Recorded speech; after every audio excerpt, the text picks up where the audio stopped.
On Primetime Politics, Arctic Alert.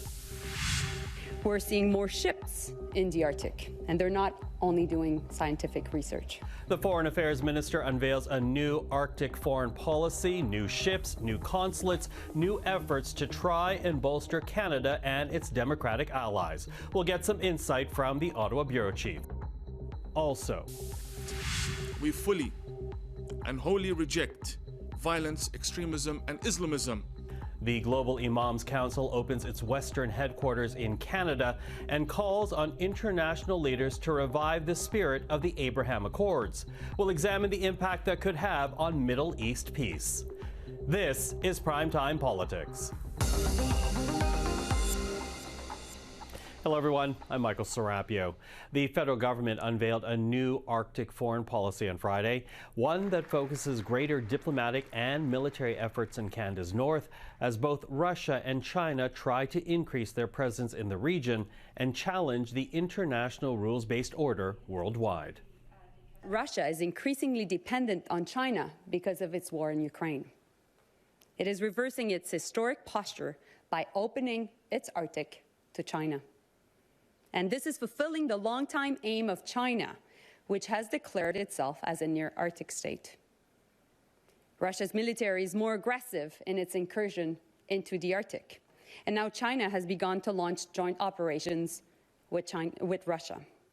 We're seeing more ships in the Arctic, and they're not only doing scientific research. Now, important to note here, this foreign policy announcement comes months after defense officials released their own Arctic strategy. That was back in April. And here now is what we heard from the Defense Minister, Bill Blair, about how the two plans will help bolster Canadian sovereignty. With our North Strong and Free and the Arctic foreign policy, I believe together we will increase both our military and diplomatic presence in the region, further assert Canada's sovereignty, and it is a generational opportunity to build a stronger nation. We did invite the government to speak today. They did not provide a minister to CPAC to speak about the announcement. Well, let's talk about all this and bring in our bureau chiefs. Robert Fife is the Ottawa Bureau Chief for the Globe and Mail, Tonda MacCharles, the Ottawa Bureau Chief for the Toronto Star, and Joël-Denis Bellavance, the Ottawa Bureau Chief for LaPresse. Nice to see the three of you. Nice to see Thank you for having us. So here we have this new Arctic foreign policy from Canada, although interesting to note that when you look at the document, it actually talks about the North American Arctic. You know, Bob, let's begin with you here. What does that signify to you? A shift in how we're viewing the region? Yes, in this sense that we don't have the resources to, with the melting sea ice and the world looking at these as trade routes and potential oil and gas and other mineral development, that we're going to need the United States to confront Russia, which has built a number of modern military bases in the Arctic.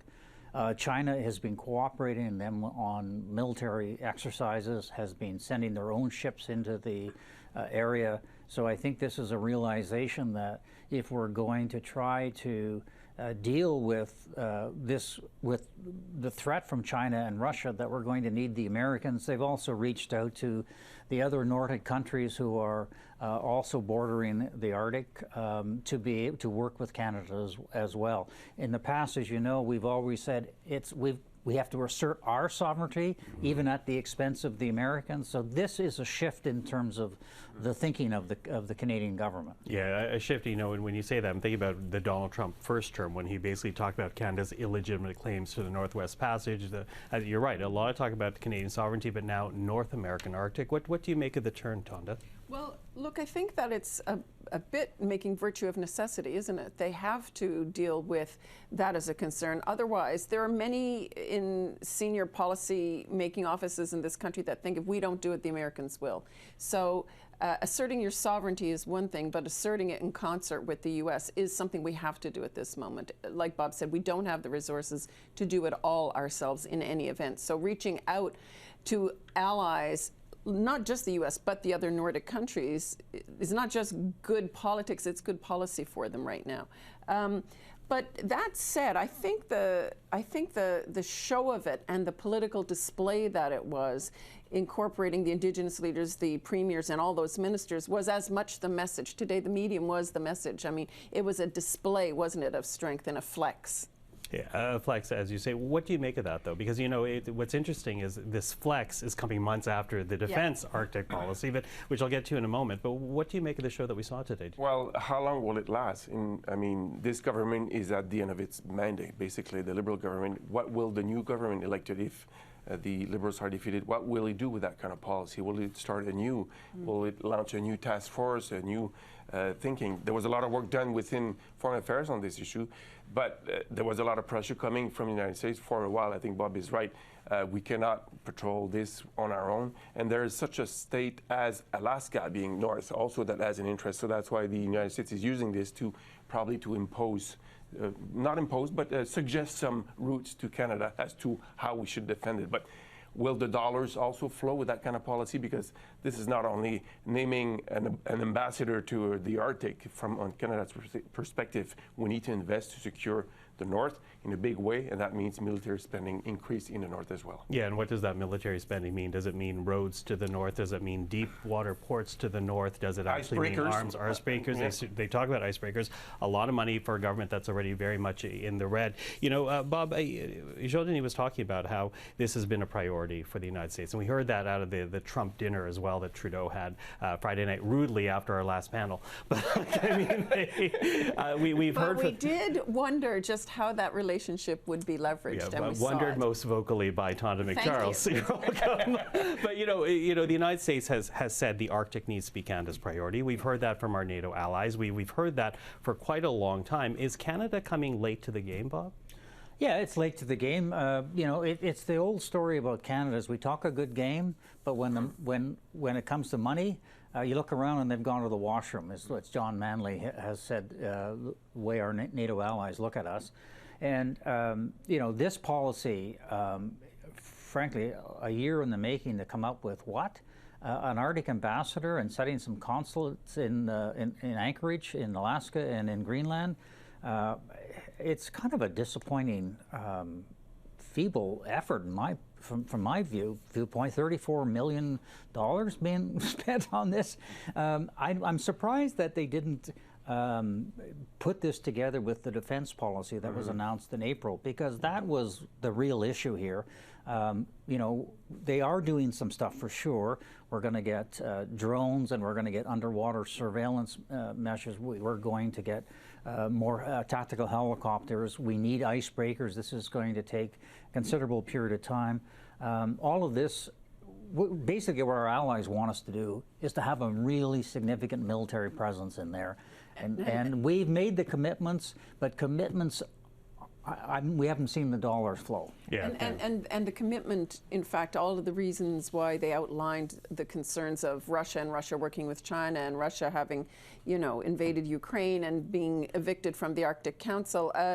Essentially, they could have done this a year ago and made it a package deal with the defense policy. So I do think it's late in the game, it's late in the government's mandate. I think Joël-Denis is right. You know, we'll have to see how long a lifespan it has. Yeah, well, I was at the Halifax International Security Forum, and, you know, for good or for bad, you have China and Russia, both authoritarian states that can move very quickly on military investment, churning out the number of icebreakers that we've seen Russia, despite all its military efforts in Ukraine, has been able to build. And it does beg the question of where the money is going to come from, Joël-Denis. Do you think the government has any idea where that's going to come from, or they're just putting the promise on paper? The promise is on paper right now, but we may have to be printing more money if you want to finance this kind of endeavor that we're suggesting we want to do. And when this was announced today, I was thinking about the prior government led by Mr. Harper, who used to go every August, every visit in the North, just to show some that he did care about the North. Yes, there were not many investment, but the Prime Minister's presence sent a signal. How many times did Mr. Trudeau go up north? He's gone on a couple of campaigns and I think one other trip. Yeah, and that's it. But it's not a yearly exercise. It's not a yearly exercise. In the context of a campaign as well. Not only in the context of a campaign. He's gone up on another, at least one occasion and possibly two that I can remember. To meet the NATO Secretary General. But he hasn't made it, as Stephen Harper did, a yearly exercise wherein the defense and the military presence was not just showcased, but, you know, shown not just to our allies, but to Canadians to assert, look, this is worth doing. This costs money and it's worth doing. So I've often thought, like, you have that, you know, where is that presence? We've missed that. Yeah, missed that. Listen, running out of time, but I do, since we bring the subject of money up, I have to ask, fall economic statement. Usually late October, early November. Here we are in December, still not one. Is that problematic? Are there any indications of when it might be? Well, I think they'd like to have it done next week, but it depends on the supplementary votes that are going on, and if that doesn't happen, it'll be kicked into the following week. It's coming. They would like to have it done in the House of Commons, but we don't know how long the gridlock that's going on, the filibuster is going to go on. I mean, they could do it in a committee, which they very well could do. So it's a possibility next week, but because of these votes on the supplementary SIPs, not sure necessarily where it's going to happen. But certainly before the House breaks, there will be a fall economic update, and everybody's watching for is the deficit going to be higher than what the finance minister had said? It would be no more than $40.1 billion. The Parliament Budget Officer says it's going to be over about $46.4 billion. That's what we're all going to watch for, because if she breaks her promise, it's going to cause her political problems. Tonda? I actually am hearing even numbers higher than that, so who knows? And to be honest, I mean, they can give those numbers without a fall economic statement. They just need to close the books, which have been closed since September, but publicly release them. And, you know, every time you ask the question, what is the number for last year's deficit? Did you hit your mark? The answer is, oh, well, the Auditor General and the Comptroller General are checking the books, and they're, you know, going to give us a stamp of approval at some point. So why haven't they got that? And why isn't that out? That doesn't need the statement even. The statement doesn't even have to need a parliamentary opening. It can be done anywhere. It can be done, as a previous finance minister has done, in a business setting. So these are all, like, everybody's wondering when isn't. You can't get a straight answer. Yeah. I think that economic statement may determine the political future of Chrystia Freeland. If she does not hit the marks that she said she would hit, I think her credibility will be very much in tatters. And also, it may encourage Mr. Trudeau to do a bigger shuffle than he was expecting.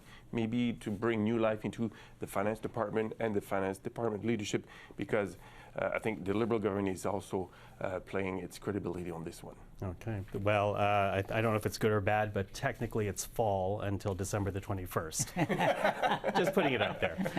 Okay, Bob, Tonda, JD, thank you very much. Thank you. Well, let's get back to the new Arctic foreign policy unveiled on Friday by the Foreign Affairs Minister. On Thursday, I had a chance to speak with Yukon Premier Ranj Pillai and take a listen to what he had to say about this renewed Arctic focus. Well, first of all, we're very happy to see the focus at this particular time. I mean, we knew it was long overdue. You've heard that from other premiers across the north, and it's something that we've been echoing from the Yukon. It's been a real focus of our work over the last number of years, and seeing Canada make that commitment to the north, to the Arctic, is incredibly important, not just for Canadians, but for our place in the world. Our place in the world. And you know, when you listen to our allies, they kind of both figuratively and literally want Canada to focus on the north because of the changing environment. Can you talk about that with us as to how you see things changing and how that creates priorities that Canada needs to address? Well, of course, with climate change comes the reduction of ice in the Arctic. We know that that's going to lead to the potential of more traffic, international traffic within, you know, our northern borders. A lot of Canadians might not know, but the Yukon has a northern coastline on the Beaufort Sea, as well as the second longest border in Canada with Alaska on the U.S. side. But it's something that we've been very concerned about for a number of years, making sure that Canada invests and focuses on how we're going to handle the changes in the Arctic, and really what we're seeing from the posture of certain countries on the north part of the Pacific. So we're doing a lot of things at home. We've put together an advisory council on security. They've just come out with their first report, so we've brought together some very strong academics and former leaders in the Canadian Armed Forces, and they've focused on a number of points of advice for us, and we've shared that with Canada. And then last week we made another very significant announcement, which is the start of the Canadian Institute for Arctic Security. And so Canada has partnered with us, and now we're bringing together many agencies, as well as the Canadian Armed Forces and academic minds to think about what we need to do and how can we, with a northern voice, help direct some of that work. And as well, we've had a very exciting week. We also signed an agreement with the Canadian Armed Forces for a naval reserve based in Whitehorse, but really looking at small craft, but also just having a military presence in the Yukon, which was, again, long overdue. So we see Canada really starting to lean in, but we have a tremendous amount of work to do. Yukon Premier Ranj Pillai. Now, we went on to talk about other matters, including digging deeper into the challenges he's seeing emerging in the Arctic, both environmental with climate change and militarily with Chinese and Russian ships in Arctic waters. For the full interview, head to our website, cpac.ca, or check out our YouTube channel. On Wednesday, the Global Imams Council announced the establishment of a Western headquarters based in Toronto. Founded in 2007, the GIC is a gathering of Islamic scholars and faith leaders, both Sunni and Shia, that speak out against extremism, including extremism the group says exists here in Canada. This polarization that once marked the worst tensions in the Middle East has taken root in our own streets here in Canada, and it must be stopped. In addition to the new Western headquarters, the GIC also sponsored an interfaith symposium here in Ottawa, one focused on reviving the spirit of the Abraham Accords as a means of fostering peace in the Middle East. Well, for more, we are now joined by Imam Mohammad Tawhidi, governing member of the Global Imams Council, and Rabbi Chaim Mendelsohn, who is the spiritual leader of Chabad Centerpoint here in Ottawa. Hello to both of you. Hello, sir. Imam, I'm going to begin with you because your announcement this week of global headquarters, or excuse me, Western headquarters for the Global Imams Council will be set up in Canada, in Toronto. I'm wondering how much of that decision is tied to the protests that we have been seeing week after week in Toronto and other cities right across this country. The Global Imams Council is concerned with establishing peace and making sure that the extremists do not succeed in their narrative in representing Islam, because we classify them as Islamists and not representatives of mainstream Islam that is represented by the holy Islamic cities in Mecca and Medina and so on. We are not a new organization that is reacting to a recent development. We were established in 2014 when ISIS invaded Iraq. And therefore, our presence in Canada only makes sense because as you expand, we have a Western headquarters now to go along with our Eastern headquarters. And Canada proved itself to be the best country that we could wish for when it comes to establishing our headquarters in. Why is that? We are strong believers in the vision of the Abraham Accords. Peace, harmony, coexistence, respecting one another. And these are the values that Canada projects, Canada cherishes. And also there's another strategic reason for those wondering, because we do have administrative decisions. Canada has never been involved in endless wars in the Middle East. So Canada is loved by both Muslims in the Middle East and Muslims in the West. And so as a strategic decision, we've positioned our council in Toronto, primarily because Toronto in itself is a global city, right? You have the largest amount of diplomatic missions outside of the United Nations, after the United Nations, in Toronto. Vibrant, wonderful Muslim community that we look forward to working with. Looking forward to working with, and now you're working outside of the faith as well, not only with the GIC, but you are organizing a symposium in Ottawa. Rabbi Mendelsohn, you're taking part of that. You know, we heard the Imam talk about the importance of the Abraham Accords. Why are you involved? Why do you think it is important to revive these accords? And for those people at home, to remind them, these were the accords negotiated under the first Trump administration. Well, I mean, I think the Imam took the words right out of my mouth. The Abraham Accords represent coexistence, they represent respect, they represent tolerance, They represent mutual understanding.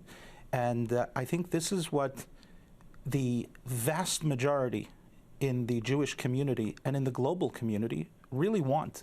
We want to see that members of different faith really focus on what's truly important, on what truly has value, on what truly has meaning.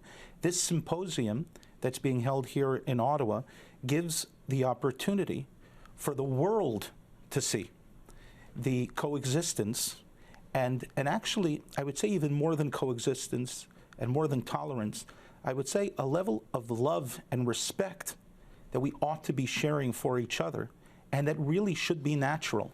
We're living in a society today where people assume that it's unnatural for members of the Jewish faith and members of the Muslim faith to come together in peace and harmony. The truth is, for generations, Jews and Muslims coexisted peacefully together. And that ought to be a realistic dream. And so to sit here with the Imam and as part of the symposium being organized by the Global Islamic Council is something that I find to be very special, very refreshing, and something that I'm excited to be a part of. Now, Imam Tawhidi, you're on record as saying the following, and this is a direct quote: "On the streets of Canada, we have witnessed tolerance replaced with glorification of terrorism and cooperation replaced with violence." Can you speak to us about that? Because I wonder if you're afraid in saying that whether or not you will alienate members of the Muslim community, whether or not you will alienate Canadians who have taken part in these protests motivated by what they interpret as suffering on the ground in Gaza. When it comes to criticizing Islamists such as Hamas, ISIS, Al-Qaeda, that is our religious duty and also a national duty. There are organizations that are designated as terrorist organizations. Why? Because they are a threat to the nation, but also because those organizations do not conceal their motives. And our criticism of extremists is actually for the protection of our Muslim community. Islam comprises of nearly 2 billion people. 2 billion people cannot be represented by 10 and 20 and 30,000 people carrying machine gun flags, hijacking our holiest month of Ramadan, which is known as the Quds March. We are not activists. We are theologians. We come from the seminary that proposes and formulates and certifies Islamic law. We are more concerned about the direction of the religion and the region, and we don't get involved in the inner issues that are very minor. We believe that if there are problems on the street, that is the responsibility of the police, and we're at their service with any help they may need. Our duty is to protect the Muslim community and protect the vulnerable ones. Because if the imams stay silent, if the imams don't criticize, the vulnerable one will think that the extremist not only has a point, their argument is valid because the imams, their silence can be interpreted as a sign of approval. That's why we speak. It's our duty to speak. When we were given and ordained with our turbans, we are told to make sure that we not only represent the religion, we defend our prophet. When you have people using our Quran and saying this is a source for terrorism, kidnapping, or calls for kidnapping, or glorifying terrorists, it harms our religion more than us being attacked by, let's say, someone who is far right. Are you equating the protests we've seen on the streets to terrorism, though? We have seen a lot of support and calls for support for terrorists and terrorist organizations. And we think that, well, firstly, we know that it doesn't have to be this way. We don't need to see Hezbollah flags and IRGC hats and flags on the streets in Canada. It's unnecessary. We don't want to see the Canadian flag being burnt. It's wrong. It shouldn't happen. And we want our Muslim communities to not only be peaceful and tolerant, but be accepting and loving. You know, we have tolerance, then we have acceptance. So I think to get to acceptance, we can't allow the dangerous minority to take control of the image of the faith entirely. Islam is a very diverse religion. We have communities in Canada that don't even have a voice. The GIC wants to give them a voice. We have such a wonderful multicultural fabric mosaic, starting from Toronto, expanding throughout the beautiful country of Canada. And I think the GIC will have the opportunity of bringing forward these interfaith gatherings that we had before October 7. All of those came to an end. Rabbi, we're running out of time, but I do want to get from you, because while the GIC is opening up the Western headquarters in Toronto, the symposium's happening, underlining the importance of the Abraham Accords. What do you hope Canadian politicians and leaders take from it? Because right now, when asked about the Middle East, they're very much talking about a two-state solution. No one's really referencing the Abraham Accords directly. Yeah, listen, first of all, I applaud what the Global Imam Council is doing. And I think that politicians ought to take note of really what's on some level an act of sacrifice, to be able to stand up and be heard despite sometimes receiving criticism. So if I were a politician, a Canadian politician, I would listen very closely to the message, because I think this message is an authentic message. I think we can really reach for something that's far greater than just tolerance. We can reach for acceptance. I think that the Abraham Accords was magic, because people recognized, global leaders recognized, global imams recognized, global rabbis recognized that there's an opportunity for shared benefits. And we ought to ignore the noise, the marches, the protests, calling for there to be friction, and ought to embrace something that's more globally peaceful. We ought to aim for the stars. We can achieve greatness if we would only focus on greatness, on that opportunity.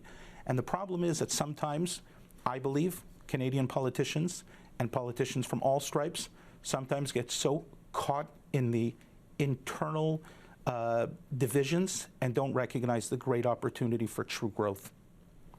Rabbi Mendelsohn, Imam Tawhidi, thank you very much for the time. Thank you for having us. Thank you. And that is our program for this Friday. I'm Michael Serapio. For everyone here at CPAC, thank you for watching. Primetime Politics is back next week. Until then, take care.